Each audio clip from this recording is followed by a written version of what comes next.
This is called Ouija. And it's about a group of friends who try to contact someone who's recently died, another friend of theirs that committed suicide in strange circumstances. It's from the guys who made The Purge. So Michael Bay's production team, good old Michael, and Jason Blum's production team. So they've joined up. Jason Blum is just the king of the low-budget horror movie at the moment with Insidious and Paranormal Activity and that kind of thing. So with those guys behind it, you go into this and you know it's not going to be 12 Years a Slave. You know it's going to be a certain kind of movie. If you're lucky, you'll get some schlocky, fun, no-nonsense Halloween scares. If you're lucky. I will tell you if indeed luck has prevailed after this clip of Ouija. When I'm in that house, it just feels strange. You miss Debbie. I mean, we all do. No, this is different. I can't explain it. It's like she's there. Lainey, listen, everyone's still in shock, okay? But those things you were telling me the other day about feeling guilty, you don't have to keep doing this to yourself.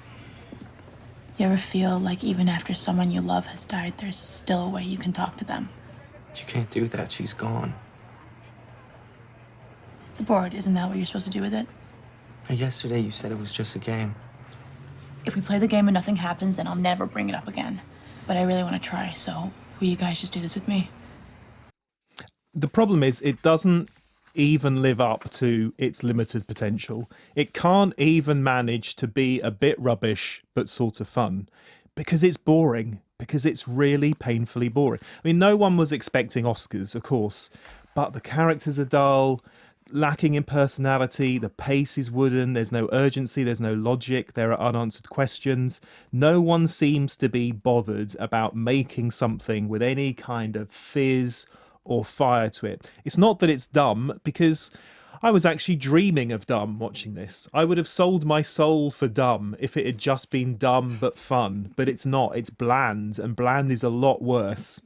Now, Michael Bay, third mention on the show today. You know, I'm not a Michael Bay apologist, but he does at least normally deliver something, like with Teenage Mutant Ninja Turtles, and somebody mentioned this, didn't they, on an email, that has some energy to it, at least.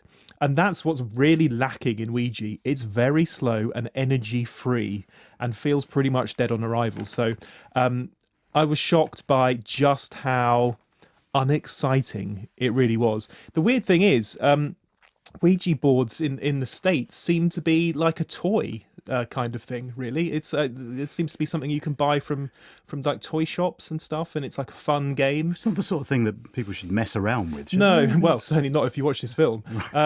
So, yeah, that seems to be, again, a cultural difference in America that doesn't really translate over here very well. It's I've met people who've kind of played around with Ouija boards and stuff like that, and it's kind of this is not the time necessarily to discuss whether those things are real or not, because that opens up a whole other discussion on cults and stuff like that. But it's a well-worn kind of path for horror films, aren't they? I mean, this is just adds to one of those, is it? Yeah, I mean, that's the problem, is that well-worn isn't necessarily the worst thing, but I think if you can have some fun with well-worn, then it makes it entertaining. I mean, to a certain degree with horror films, part of the fun is knowing what's going to happen next, because everyone, you get into the spirit of it. But the problem with this is there's not really any energy or spirit to it. That's the problem. When everyone looks bored in the movie, then it's hard to be excited, isn't it?